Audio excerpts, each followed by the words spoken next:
GIDC પોલીસે ઘરફોડ ચોરીના ગુનામાં છેલ્લા 9 માસથી ફરાર રીઢા ચોરની ધરપકડ કરી હતી. અંકલેશ્વરની બંધ પડેલ મુદ્રા ડેનિમ કંપનીમાં થયેલ ચોરીમાં વધુ એક આરોપીને ઝડપી પાડ્યો છે.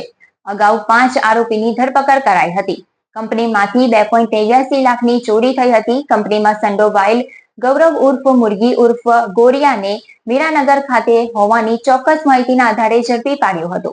અંકલેશ્વર જીઆઈડીસી પોલીસ મથકના પોલીસ ઇન્સ્પેક્ટર આર.એચ. વાળાના માર્ગદર્શન હેઠળ પોલીસે જુદી ટીમ બનાવી કેસ કાગળોનો અભ્યાસ કરી ટેકનિકલ તથા હ્યુમન ઇન્ટેલિજન્સની મદદથી નાસતા ફરતા આરોપીઓની બાબતે માહિતી એકત્ર કરવામાં આવી હતી.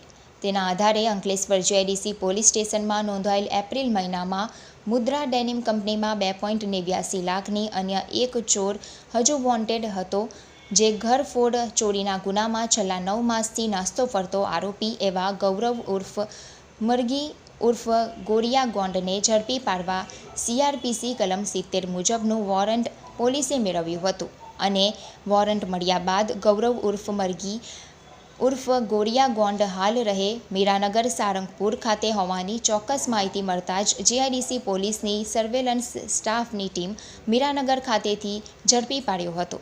તેની વિરુદ્ધ કાયદેસરની કાર્યવાહી હાથ ધરવામાં આવી છે.